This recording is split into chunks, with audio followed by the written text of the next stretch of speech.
Hello, and welcome to another episode of CIO Leadership Live. I'm Mary Fran Johnson, Executive Director of CIO Programs here at IDG, and I have the privilege today to be talking with Sri Lakshmi Kohli, who is the Senior Vice President of Global IT for Align Technology Incorporated. Align is a company dedicated to delivering a beautiful smile, which is all the more noticeable in today's era of the selfie.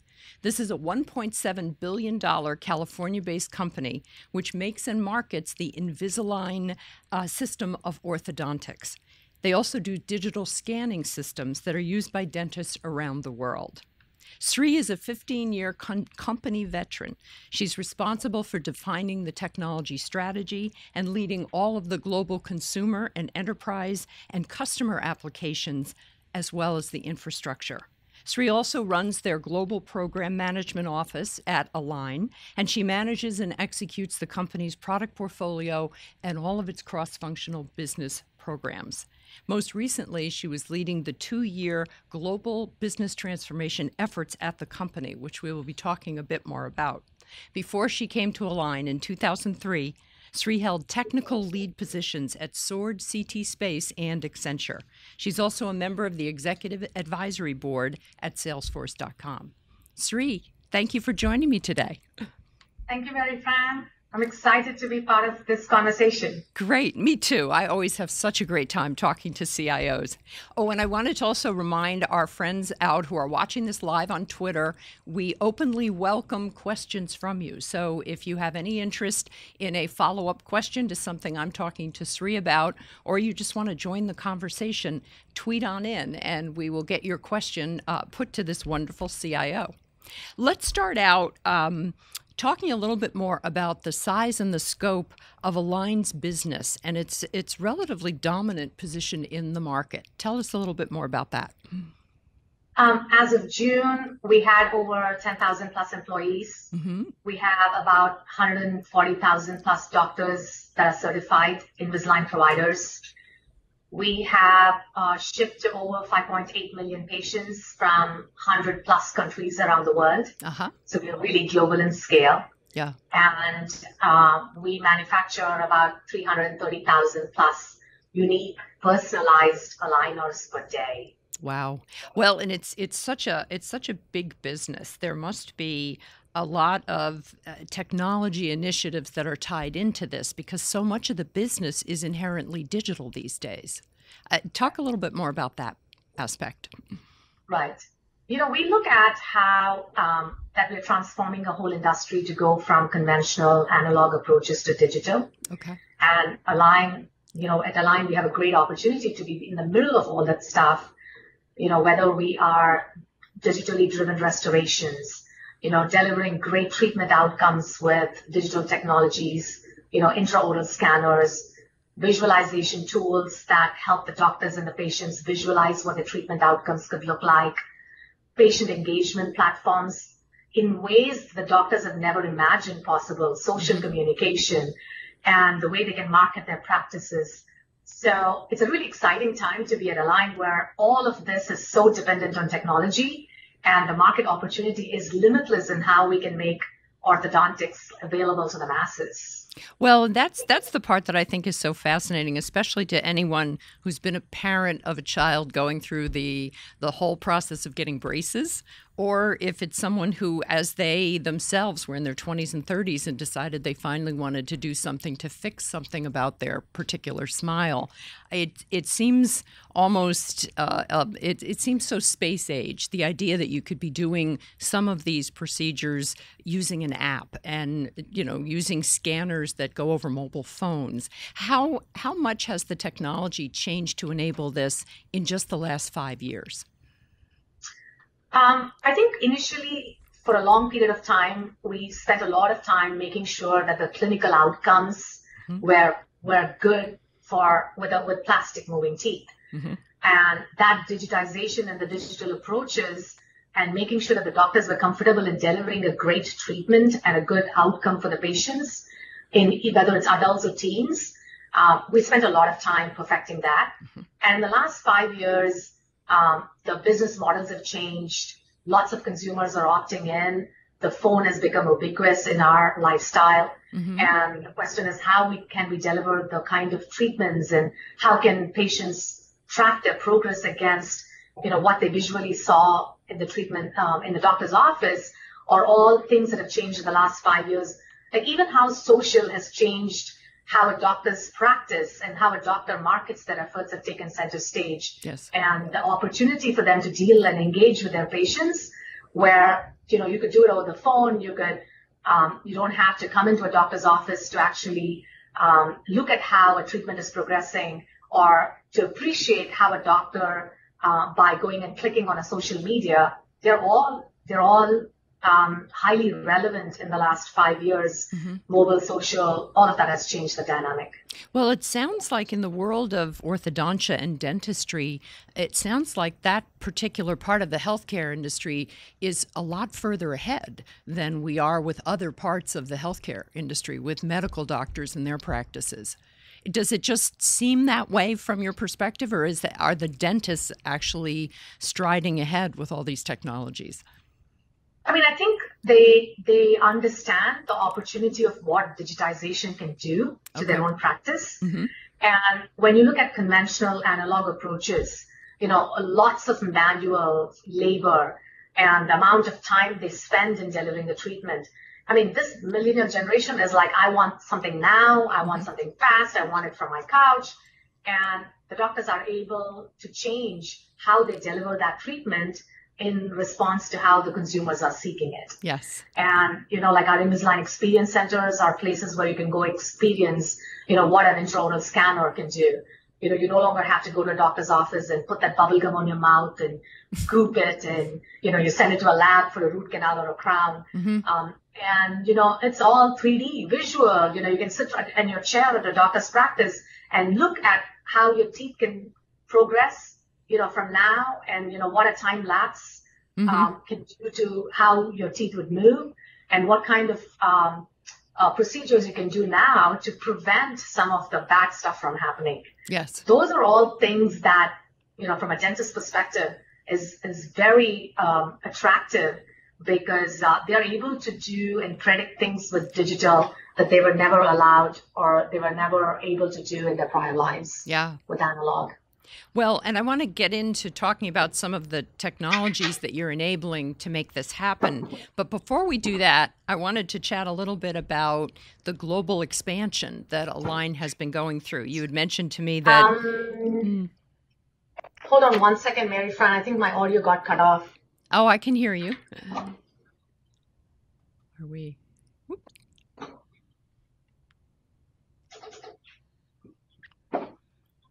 Can you hear me again?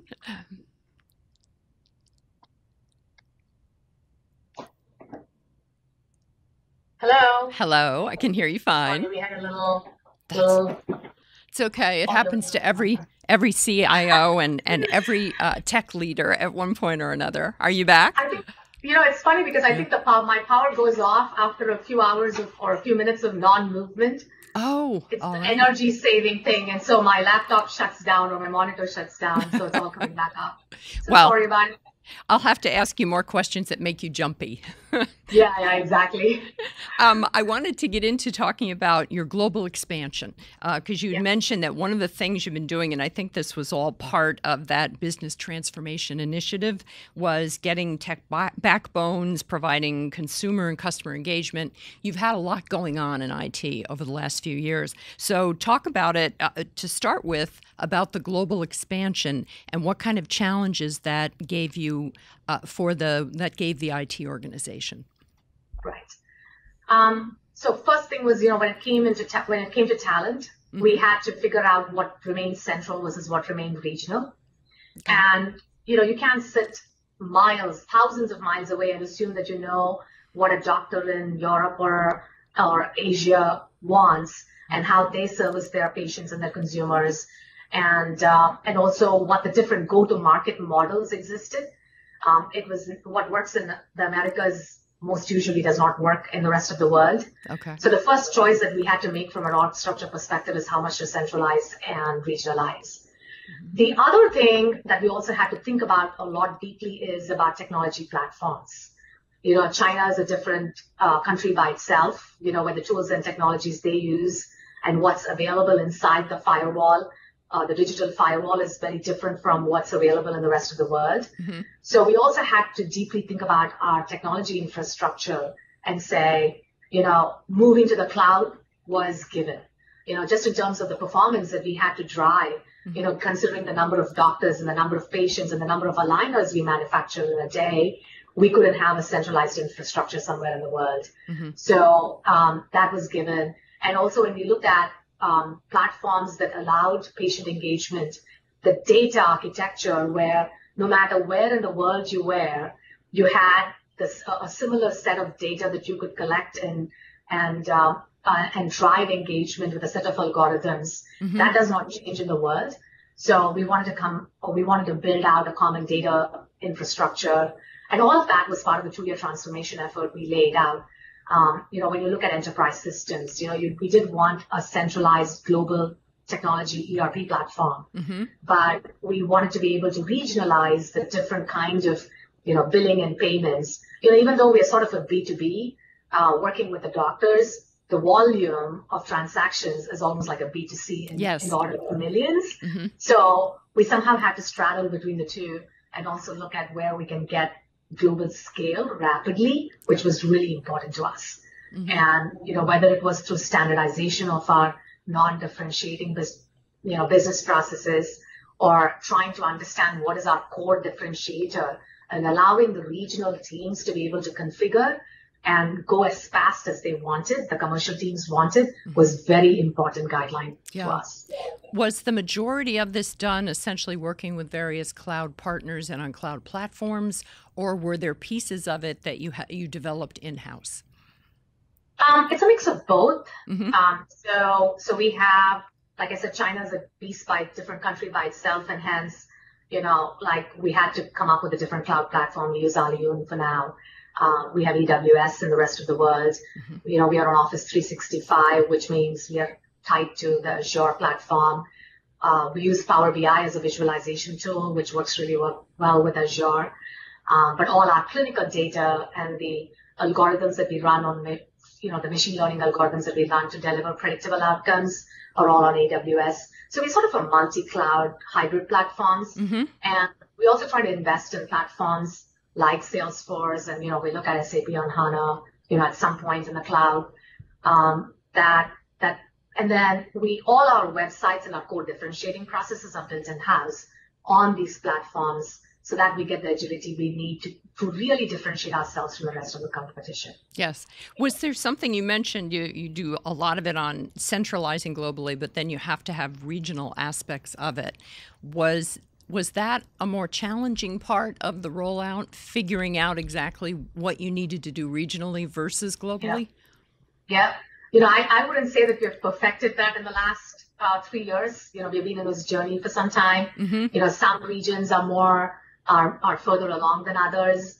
I think the hardest part has been really the governance around how programs can run as fast as they can. Mm-hmm. Which programs, because we are still evolving our go-to-market strategies around the world. Yeah. And what I would personally like to do is that if something works in Europe, we want to make sure it works, that we can actually scale it to the Americas and Asia.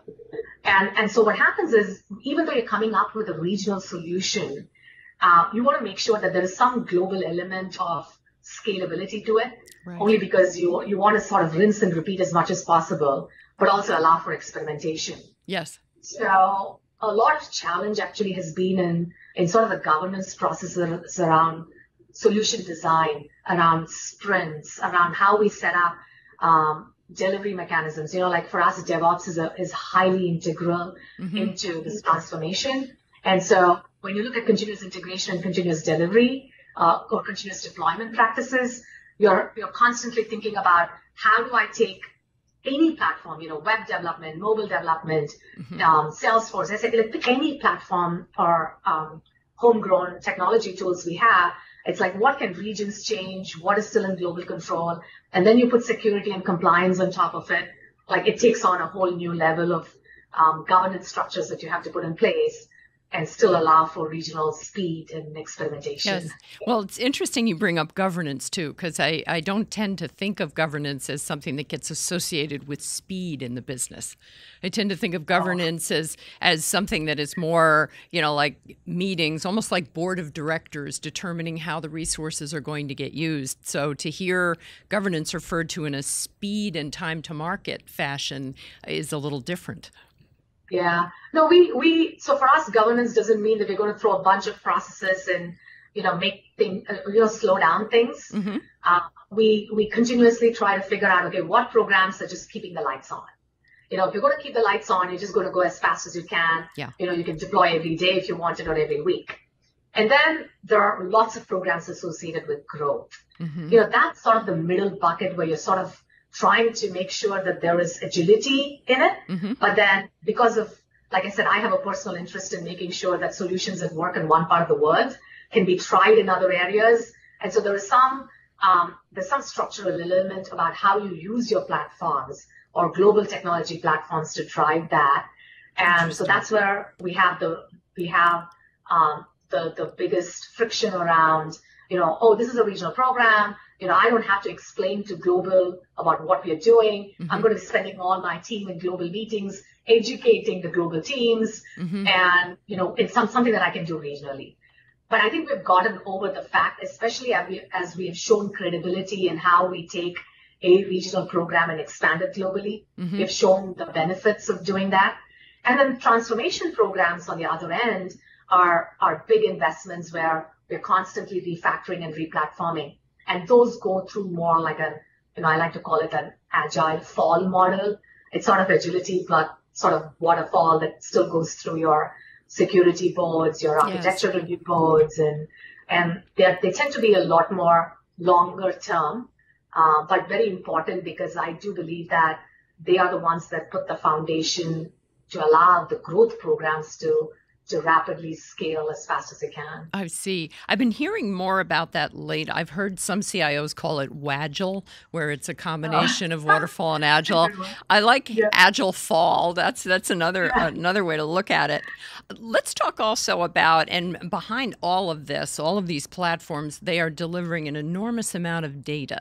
And you and I have talked before about how important it's been to you to democratize data science across a line.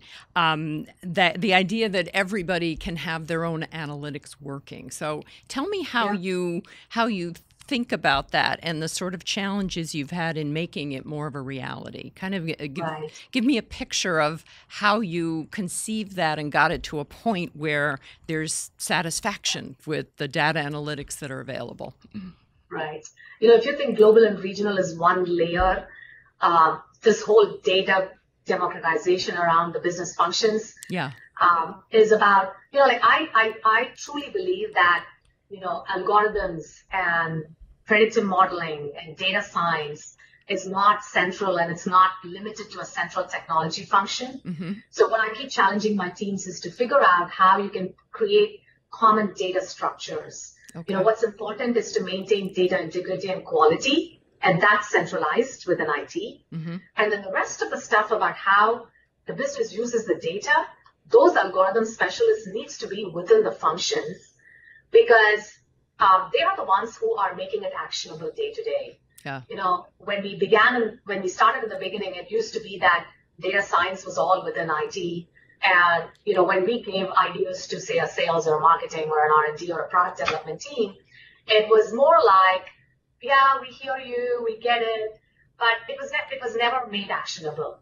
Mm-hmm. And it was also the credibility around not being in the operational part of those functions to really understand how the data can be, relevant to them. Mm-hmm. And now in the last 2 years, since we have worked with the functions to create their own data science teams, mm-hmm. so it's not like they're all hiring mathematicians and, statisticians and all that. Yeah, that function still is within IT.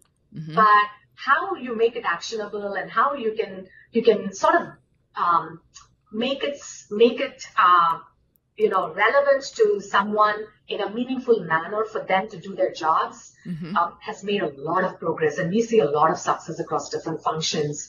And when one function catches on, the rest of the business is like, oh, I want that Power BI tool, Yeah. or, and then we are just focused on figuring out how, we maintain the integrity, quality, security, and how we can put governance around analytics, which is our new learning this year. Yeah. That, when you're using statistical tools, you want the predictability of those tools and the models that the teams come up with. Whether finance comes up with a predictive model or sales comes up with a predictive model, they are, within a good amount of percentage of accuracy that is reliable. Yeah. So we have just started putting together an analytics governance team, which is very different from a data governance team. Mm-hmm. And I hope to make a lot of progress in that part next year. Well, I've heard other CIOs refer to that as putting essentially IT being there to keep the guardrails in place so that as the data becomes more democratized, you don't give people too much power to hurt themselves or their business efforts. Right.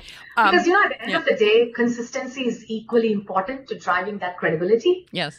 And, no matter what kind of modeling statistical tools you use, you want to arrive at a decent result that is almost same no matter who runs it and how they do it. Yeah. Tell me a little bit more. I remember over the last couple of years, whenever I run different CIO events during the year, and whenever I ask my advisors about topics that we should be talking about, predictive modeling and predictive analytics often comes up. What kind of progress have you made with predictive analytics, and can you give me an example of what that looks like to your customers or to your dentists or to the end user customers of the Invisalign products? So the last few years, we have focused a lot on predictable tooth movements that can deliver great outcomes. Because that's what a doctor cares about. At the end of the day, that's what the patient cares about. When you build visualization tools and you assume that a treatment is going to take a certain amount of time and your teeth is going to move in a certain way, can we use all of this 5.8 million plus digital dentistries that we have to be able to predict what the next set of movements are going to look like, and how you set up your treatments and how you build that into your treatment planning software. And we've made a lot of strides in really delivering that sort of predictability. So we are taking some of the learnings of that clinical predictability and modeling into business planning, sales operations, even in digital marketing, patient conversions. Because we have a lot of interest in Invisalign. So the question is, how do we get the right patients or the right consumers to the right doctors with a similar treatment mindset, and they're able to convert the patient and get into Invisalign and have a very successful outcome at the end. Well, and that is all central to the company's to the goals of getting more of those consumers. I think we talked about there's a consumer market out there, potentially 300 million people. Yeah. That's a pretty big number to be going after. Oh, yeah. I mean, the only way we can go after that huge opportunity is through digital tools. Yes. In your conventional analog approaches, there was no way that you could scale to be able to deliver an outcome that both the doctor and the consumer likes with an analog approach. And so I think that's really the exciting part of being at Align and being very central to that end-to-end digitization of that experience. All right, great. Well, and there are a couple of I want to talk a little bit about the customer journey week that you spent recently, but this also seems like a good place to talk about the competitive forces that are being unleashed in your market, because it's not just Align is the biggest and the best known in your market, but there are many startups that are starting, because this digital opportunity has occurred to other companies as well. Talk a little bit about kind of that disruption, the changing competitive landscape, and how you watch it, and what are the trends about it that you're finding interesting? Right. We stay paranoid. Even with the first mover advantage that we have, we are continuously thinking about, how do we deliver the right solutions for our doctors? The customer connect weeks. We do this on a regular basis is very important. I personally go on lots of ride-alongs at regular intervals, just watching the doctors, listening to them. Because they also have a great perspective of what's happening around them. Yeah. what kind of products are being introduced in their practices, and in the industry as a whole that drive digitization. And, we would like to be central to all of that. Mm-hmm. And, from a leadership position that we have, we want to make sure that we continue to stay agile. We continue to keep looking out for what emerging technologies are out there that make the patient and doctor engagement better, that drive great outcomes, that drive the end-to-end digitization, and what the rest of the competition is doing in terms of the different business models that are available. And we continue to work with the doctors to deliver that just great treatments. Mm-hmm. Well, I was reading, there was an article on Forbes.com about Align and that whole market and the Invisalign and all the competitors coming up. And there was a statement in there that clear aligners are actually right now just 15% of the existing orthodontic appliances market, but that essentially Align holds a lion's share of that market. I expected it to be bigger. It sounds like this is something that there's still a lot of people taking a traditional approach to it. Right. I mean, this is your whole untapped market opportunity. That's the 300 million. 300 million. Mm-hmm. Yeah. So when you talk about the 300 million patients or consumers that are out there that want Invisalign, and so our challenge or our opportunity is trying to figure out how we connect them to the right doctors who can deliver great outcomes and deliver the smile that the consumers are looking for at the convenience. And that's where I think digital tools make a big difference in trying to tap into that huge untapped market. Is that untapped market mostly younger people who are comfortable with all of these new technologies? Is this more of a play for millennials and the next generation than it is for Gen Xers and boomers? I wouldn't quite say that, because I think adults are equally interested in having a great smile, like it transforms their lives. They also have disposable income to be able to spend. I mean, it really truly makes a difference in how great the self-esteem is. And, you're smiling in all the pictures. And so there's a large adult orthodontics market that we have that is also untapped. But, I think adults follow millennials in terms of the kind of tools, when computers came along and now phones came along, and they're everywhere. Just the mobile tools, they might not be on social as much, but the mobile tools are what you need to be able to get the convenience of the digital technologies or digital tracking and treatment options out there. Tell me how you enable all of this with the way you have IT organized. What is the size and the scope of your IT group, both in the U.S. and around the world, and how do you have the responsibilities divided up? Right. So I have a consumer and a customer team, and that technology team is constantly looking at Sorry, my power. I have to keep getting up and down, it looks like, every few minutes. So I have a consumer and a customer team that is looking at front-facing technologies that's built around more agile processes. And then I have a global enterprise team that is looking at platforms like identity management and ERP and manufacturing systems, where you want a lot of standardization around compliance, global, just the security. And as data gets more democratized, things like GDPR come in, and all the countries are coming up with their own data governance rules. So I don't know how long this whole enterprise platform strategy of staying central will hold, but I'll keep it as it is. And the consumer teams are actually very spread out. So that's where the global and the regional comes in, so that the regional teams can use global platforms for consumers and customers and scale and move as rapidly as possible. Okay. So those are my two teams, and we have a global infrastructure team. That's also, but we have people in every country that are basically running a 24/7, manufacturing operations, customer operations. And, the nature of the business model is such that we have to be up 24/7, 365 days, because there is a doctor somewhere in some part of the world treating a patient, and everything has to be on. So even though we think that we have a global infrastructure team, it's basically spread out. The team is basically spread out around many different parts of the world. And And so when we look at my org structure, we are continuously thinking about ways where, the foundation principles around keeping it simple, allowing regional teams to go to market as fast as they can, allowing enterprise teams to stay as compliant as possible, and letting the infrastructure, whether it's moving to the cloud or automation or, as we hire and grow more, even onboarding and offboarding has taken on a life of its own around how fast we can get the employees to be productive day one, hour one, when they start. And you want to have standard processes as much as possible in those areas. Okay. Well, and let's circle back around to talk about the Customer Journey Week.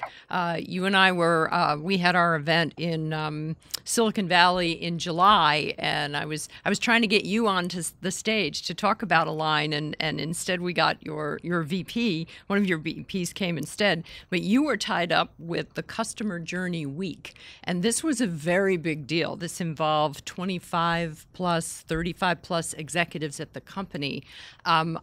I've heard about CIOs, of course, going out and spending time with the customers, but this seemed like a much bigger, more organized attempt to just get out there in the market. So tell me about that.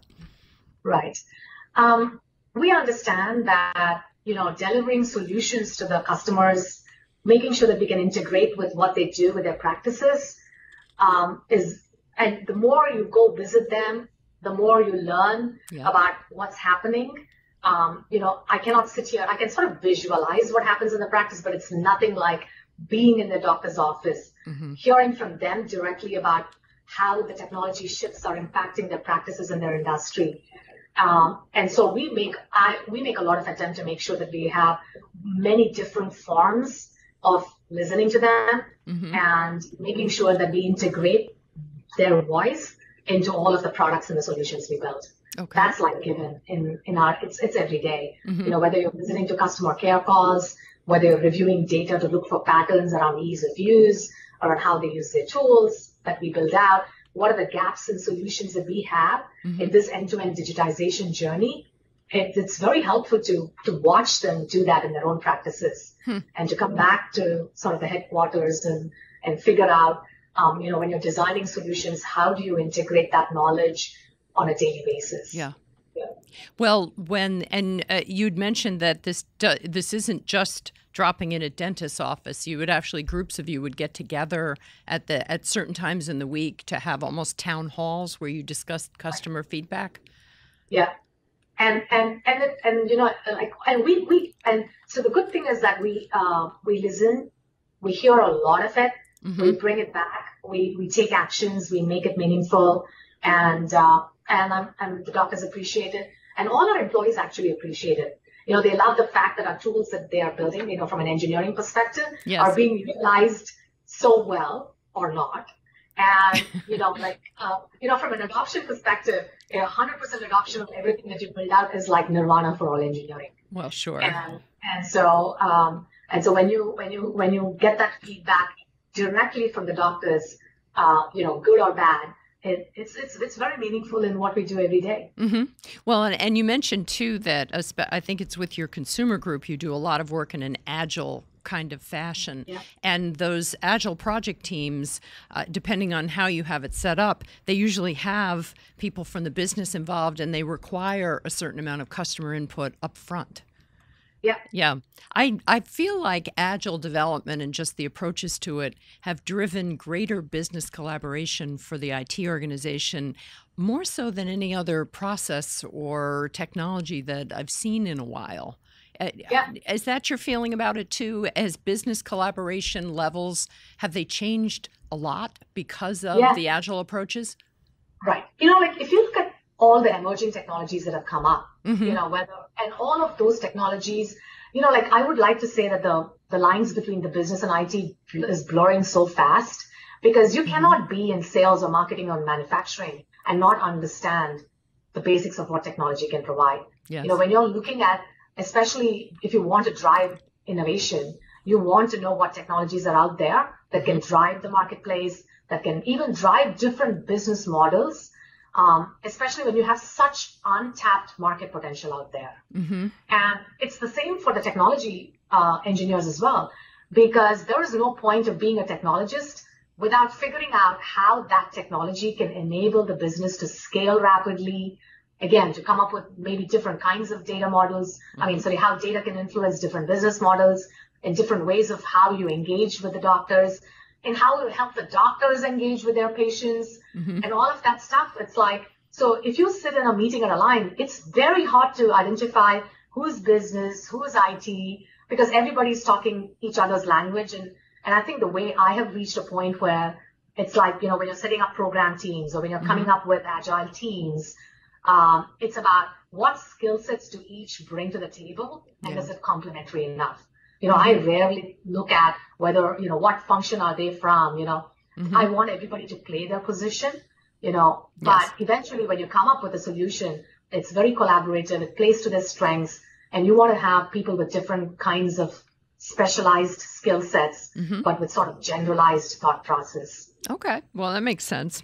I wanted to also ask you, after this customer journey week and the visiting and all of that feedback, when you come back to the office and, now it's the following week, what kind of impact does that have or did it have on your technology priorities? Do you come back from any of those journeys where you think, okay, we really need to do this differently, or I need to launch a program around that? Was there any sort of definitive follow-up that you did? Right. And I have done many of these kinds, in different formats and different versions. Sure. And the first feeling that you get is this aha moment where some of the simplest, some of the biggest problems that the doctors have the simplest solutions in technology. And it's always like, oh my God, like how come we didn't figure this out? Like how did we not commercialize this better? How did we not build a solution that integrates into their practice better? So you sort of feel like really like, oh, we could have done this better. Like you're like, and then you sort of get into the practicality of, okay, so at least, going forward, you're going to learn from, it's not sort of mistakes, but sort of opportunities that exists around, how, as you move from analog to digital, there's a lot of change management involved. Doctors are adopting technologies at a different pace. And, when you're trying to build solutions that are sort of, same for everyone across, you sort of, you have to figure out, okay, is there a simplified version of this for doctors who are non-tech savvy, but trying to get there? Is there complexity, or is it too simple for doctors who are tech savvy? And, what is that middle ground is something that you think about the week after you come back, after you've gotten over, I can't believe that we didn't solve that problem and how simple it is, right? Well, I remember years ago, I heard an expression about that the ultimate goal of marketing was to deliver to customers something they never knew they always wanted, and that was the goal for marketing. I think increasingly today, that's the goal for IT. For technology executives and leaders to essentially bring something to the table, and it might be something obvious like a use of a messaging app in a particular business situation, but to bring that to the table from the difference of a technology viewpoint and say, well, here's something you may not have realized you needed, and by the way, we have it. And And like from an IT perspective, it's like the best place to be, right? Like, like I like to think that we are sort of the central nervous system, because you have visibility into every aspect of the business. Yes. Whether it is consumers converting into patients at the doctor's offices, what kind of doctor tools that we can provide, clinical outcomes, engagement tools, and then you move the spectrum along finance, manufacturing, sales operations.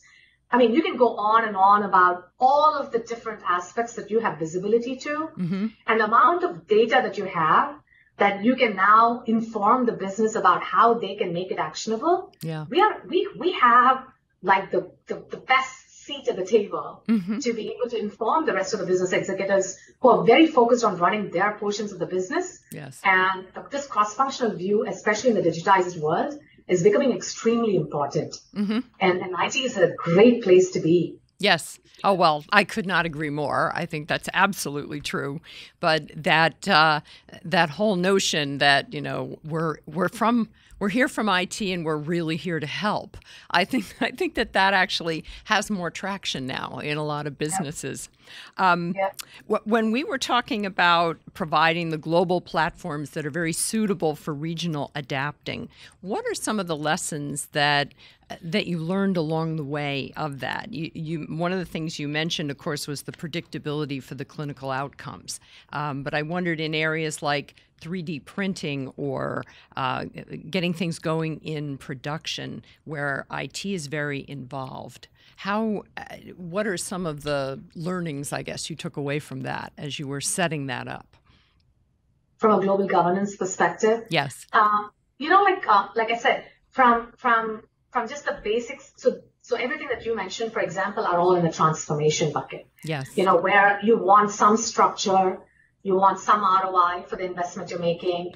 You want to be sure that, research is truly research, technology feasibility. You are able to get past some of the disruptive technologies that you want to play in. And then at some point, you want that experimentation phase to be able to scale as well. And that's where some of the governance processes around global and regional customer inputs into how those technologies can be commercialized come into play. Okay. So our marketing and product development functions take a look. So from how the teams are set up, a lot of regional customer input comes into the product definitions. Excellent. And it's the same thing around technology platforms. I can build a WhatsApp solution that does not work in China. I have to build an equivalent WeChat solution. I can have an AWS solution that does not work in China. And different commerce platforms are prevalent in different areas of the world. Yes. Like, Latin America is on a different commerce platform. Like the number 1, 2s, and 3s Amazon is there everywhere. But how people pay, how insurance works is very different country to country. Yes. And hence all your engagement tools that you have to build in, or the products or the services that we build, have to take into account all of those regional customer needs as well. Excellent. So the input phase is extremely important. The technology feasibility phase is also extremely important in how we get feedback from the customers into building those. Okay.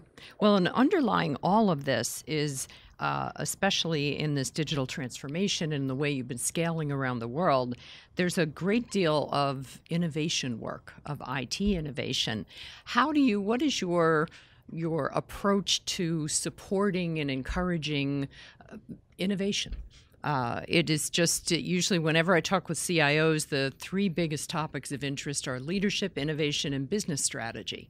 And we've talked a lot about Align's business strategy. So let's switch hats and talk about the CIO as the leader for the innovation effort. What is it you do to spark more of it?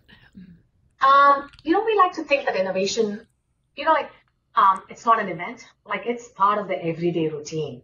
That's where I aim to be on a daily basis. Yeah. So, when like we have our idea boards, we have our hackathons, those are processes that continue. But I think for me, what's really important is, day to day, whether you're working on Keep the Lights On programs or growth programs or transformation, from the entire spectrum, that when you're coming up with a solution, there's always a desire for short-term, I want to test and learn and experiment. And so I'm going to put something together, or I'm going to hack something together. And then I'm constantly asking, okay, how does this short term translate to medium term? I'm still experimenting, but now I'm able to scale. Yeah. And the kind of, so that's where I would like to think that it's built into the DNA. It's been part of the company DNA, even on a broader aspect. And then in IT, it's just daily routine. All of my meetings with all of my teams, I'm always figuring out, okay, what's the one thing that we're going to do differently? If you're doing more of the same, we might be in a great spot today, but tomorrow I can guarantee it won't last. And so what are some of the things that you're going to do differently for tomorrow? Yeah. So just asking those questions on a daily basis in every meeting that you're in.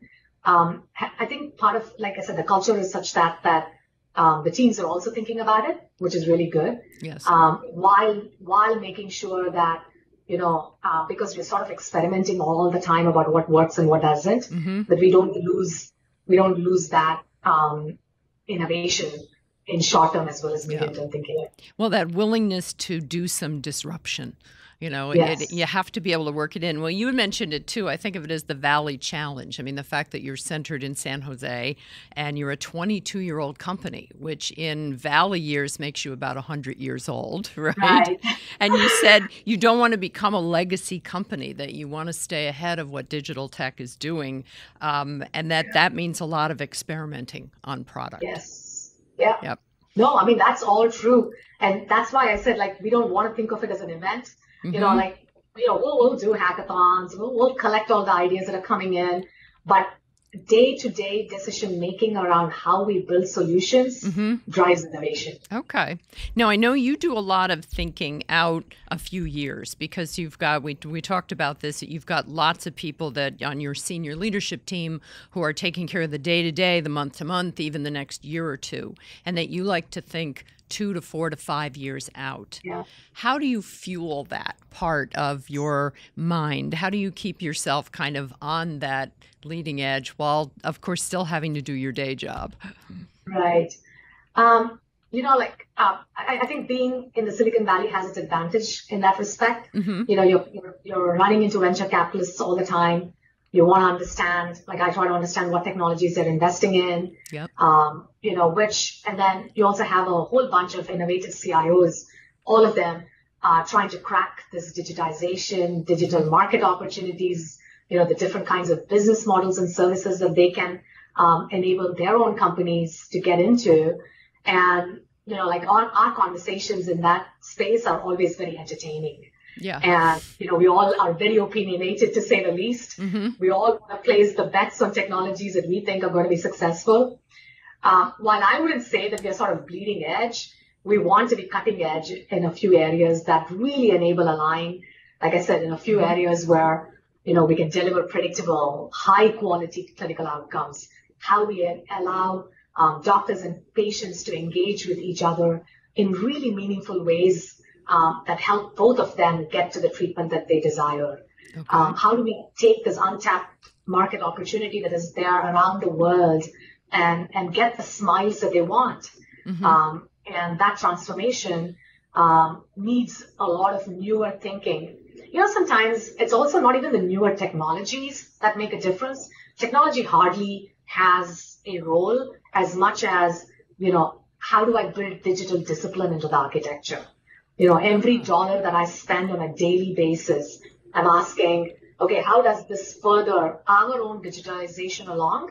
Align as a company, and then dentistry as an industry as a whole. And so that sort of thinking is also equally important.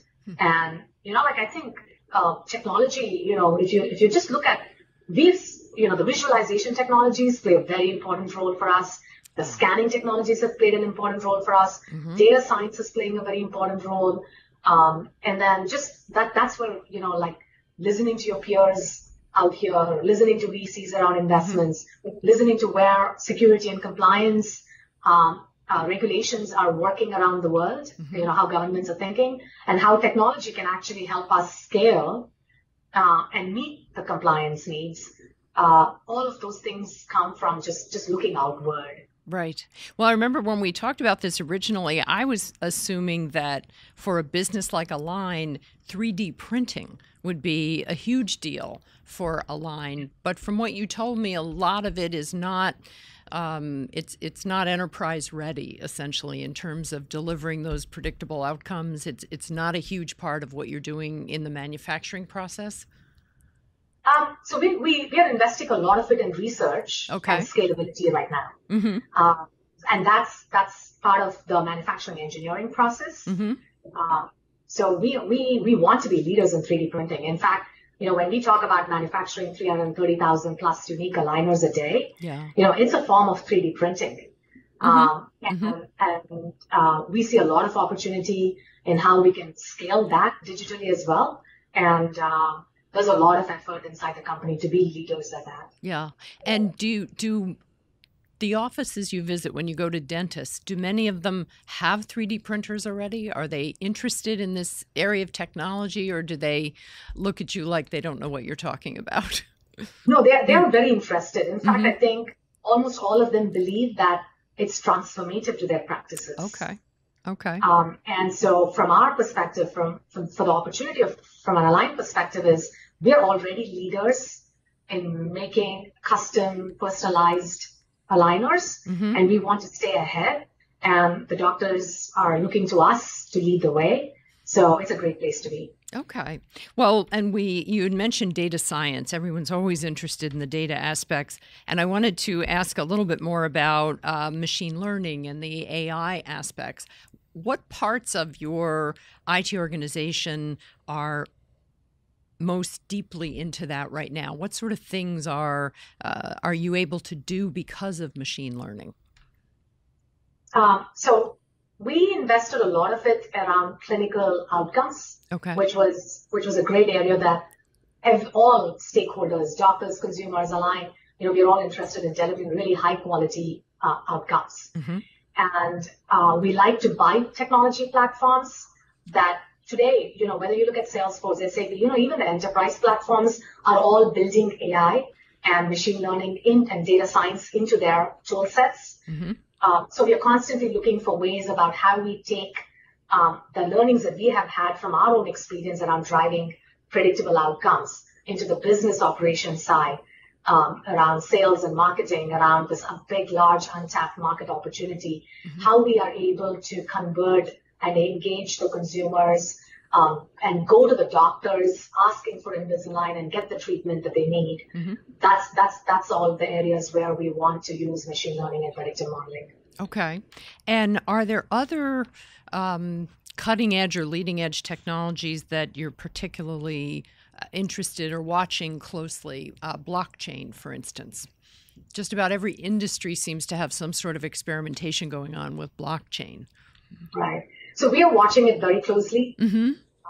We know for that, just from a records perspective, the digital records have a very high propensity towards being blockchained. Yeah. And I think the opportunity where you can come up with and it also offers the patient an opportunity to have their records security, like they own, if it's a private blockchain, they can manage their own privacy of their records.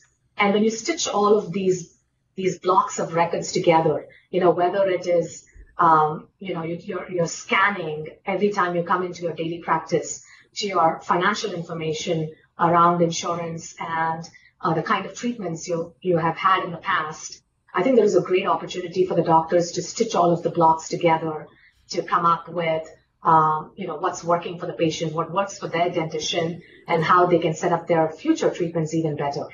So we're watching it, and we'll watch it very closely. Like I said, because we want to be innovators of all the digitization of dentistry as a whole. Yeah.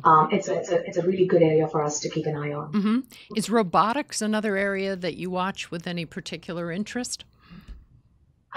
It has always been part of us, especially for the scale of manufacturing that we need to do.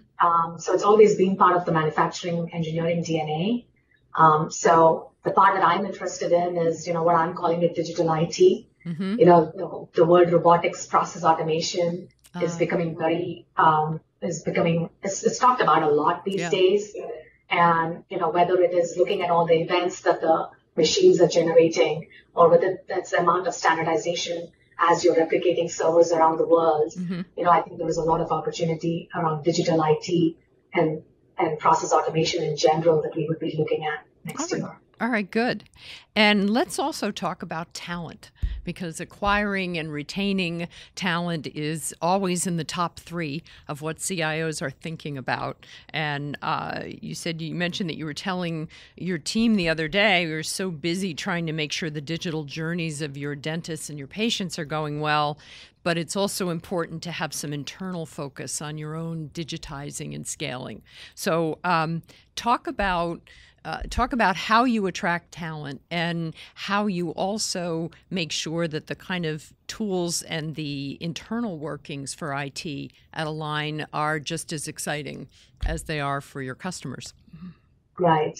So that's a big selling point for us in attracting talent. And, we like to still keep ourselves nimble. So small teams, small agile teams, tons of transformation work, no matter which function you look at. And the company, because innovation is in the DNA and it's technology that is trying to adapt to enable that rapid scaling, there's opportunity for all different kinds of skill sets.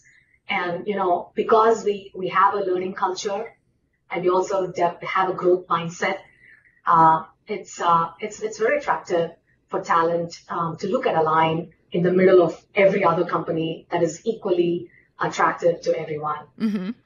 So we try to create that sort of an advantage around how we can enable and how adaptable the talent is.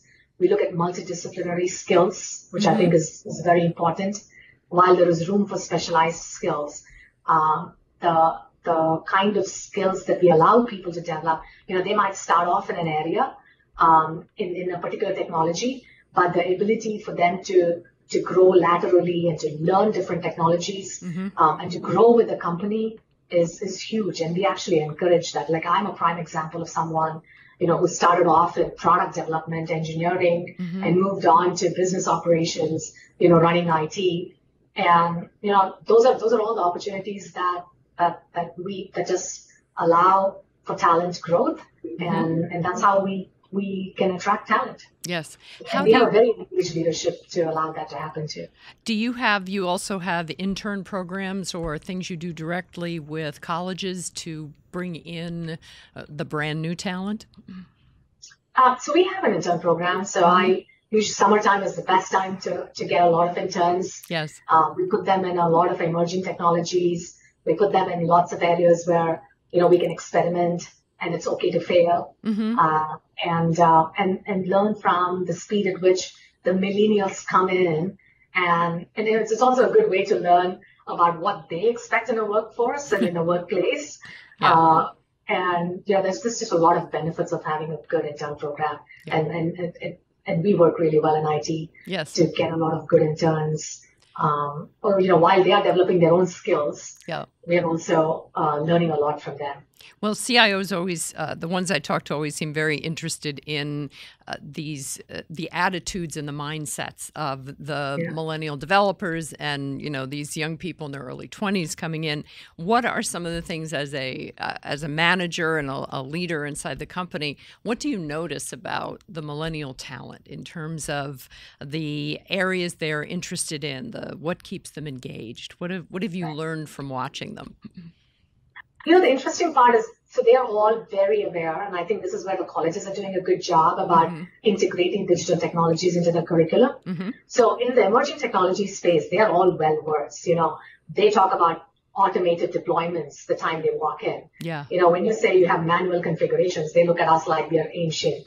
It's like asking them to use a handset instead of a cell phone. So when it comes to like voice, data science, vision, any of the engagement experiences, they're all like really, like it just comes very naturally to them. Okay. The part where we really struggle with talent in general is, in enterprise technologies, right? Like you're not trained on Salesforce, you're not trained on SAP.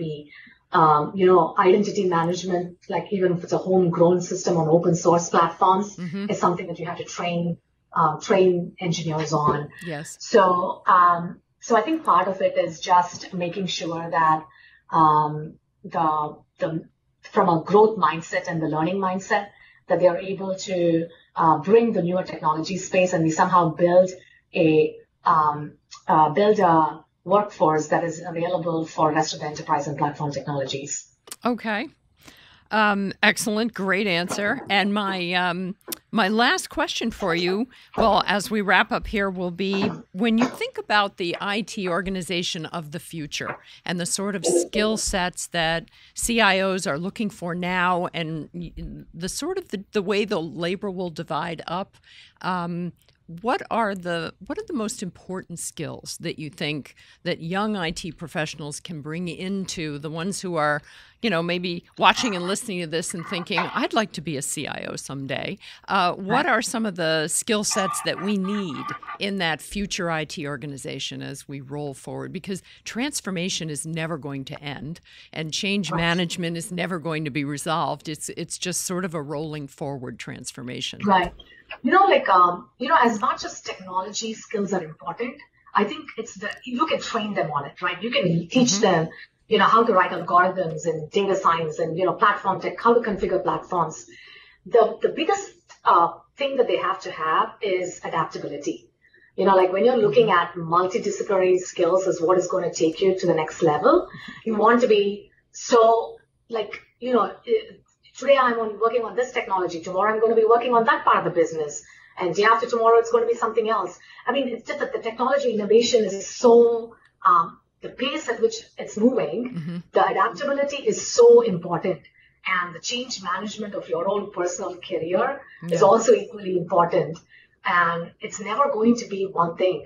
I think when we started off, it was like, if I knew enterprise systems, I could become a CIO. Or if I was more customer facing, I could become a CIO. Today, you have to know technology. I cannot be in this job if I didn't know technology enough. Right. And I also have to understand the business strategy enough to figure out how technology can enable that. And to me, technology is so broad these days that the consumer technologies are very different from security technologies, very different from enterprise technologies. And in a company, everybody knows IT. Everybody knows technology these days. They think they do because of the phone in their hand. Everybody thinks they could be a CIO. Right. And you just have to be better at it, better than everyone else in all aspects, which means you have to be really adaptable and really embrace change as it comes along. Excellent. Well, I think that's a wonderful answer. And it's been terrific talking to you today, Sri. I really appreciate your time. Thank you for joining us. Thank you so much. This has been fun. Yes. Well, I told you it would be. Everybody comes into this a little nervous. I was like, it's just a conversation. Right. Okay. So if you're joining us late and you want to watch this full episode, you can find it posted tomorrow at CIO.com. And the audio podcast from my conversation with Sri Kohli will be available on Apple Podcasts, Google Play, and SoundCloud. And I hope you will plan on joining us for our next episode of CIO Leadership Live, which will be on Monday, October 29th at 1 p.m. Eastern. And I'll be joined by Bask Iyer, who is the CIO of VMware. So thank you very much for joining us today, and we'll see you again next time.